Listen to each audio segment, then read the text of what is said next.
May I go to the podium for a few moments?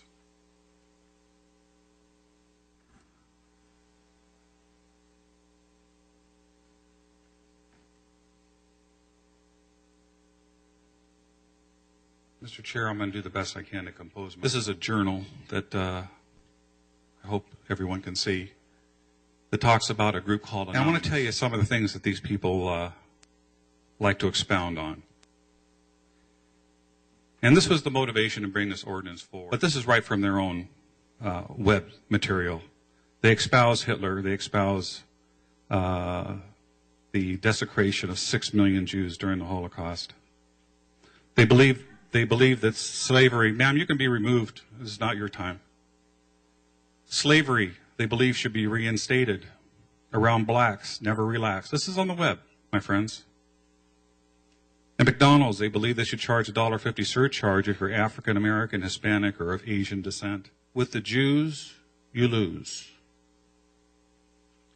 BRB is internet slang for be right back. Here we have the 72 versions and a young child with a detonation device strapped around him to symbolize the extremists that we see in the Middle East that blow themselves up expecting to have a life with 72 virgins as a reward for their carnage that they inflict on innocent people.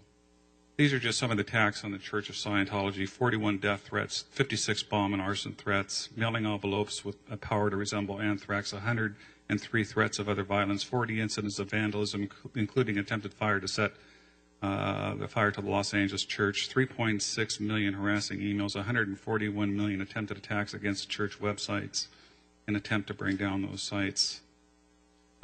This is just totally irresponsible, and I'm sorry for the language, but this is a part of the website, damage to Church of Scientology.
Less than a month after Temecula Mayor Jeff Stone announced his candidacy for Riverside County Supervisor, a Merida woman has sued him and his pharmacy, accusing him of medical negligence and other misdeeds. The lawsuit, filed July 25 in Riverside County Superior Court, argues that Sharon DiMeglio suffered nerve damage, permanent brain injury, pain and other medical problems after she received from Stone's compounding pharmacy in Merida the drug liothyronine in lethal concentrations far exceeding the prescribed dose of 7.5 micrograms. DiMeglio's attorney, Stephen C. Gimbardella of Woodland Hills, said in a telephone interview Monday that his client, who is in her 50s, is unable to perform her job as a book reviewer and needs help to perform routine daily functions. He declined to elaborate on some of the points raised in the lawsuit, because Stone has not yet been served the 13-page complaint. It's a little premature to be more specific on some of the evidence, Gimbardella said. Employees at Temecula City Hall and at Stone's business, Innovative Compounding Pharmacy, said Stone was traveling Monday. Efforts to reach Stone through those workers were unsuccessful late in the day. The lawsuit is the second time Stone's work as a pharmacist has thrust him into the spotlight during a political campaign. The first instance came about 4 years ago when Stone admitted committing 4 improper business practices. In exchange for that admission, 16 other accusations lodged against him by the State Board of Pharmacy were dismissed. In December 1999, Stone said he agreed to settle the case because he wanted to put the unpleasant experience behind him. He said all the serious allegations against him were dismissed and his attorney showed state officials that he had complied with the law. At that time, Stone said he believed the allegations were politically motivated because they surfaced during his campaign for the 66th Assembly District. State officials rejected that theory. Stone was defeated by Dennis Hollingsworth in the March 2000 State Assembly primary. Stone, 47, is now running for the supervisor seat held by Jim Venable. The 3rd district seat held by the 2-term supervisor is home to more than 310,000 residents of Temecula, Merida, Hemet, San Jacinto, Canyon Lake, Menifee, Winchester and other communities.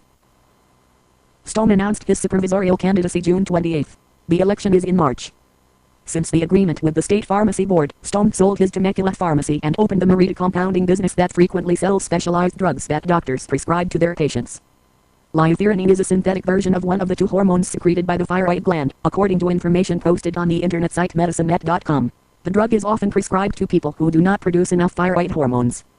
In adults, thyroid hormones help govern the function of the brain, the use of food by the body, and body temperature, according to the website. DiMeglio's lawsuit argues that Stone and Innovative were negligent or careless in compounding and dispensing the drug and failed to warn her of the potential dangers. She is seeking unspecified financial damages for the brain injuries and other suffering, related current and future medical costs as well as the loss of future earnings. Reach Tim O'Leary at area code 909-275-3733 or toleary@pay.com. Published August 5, 2003.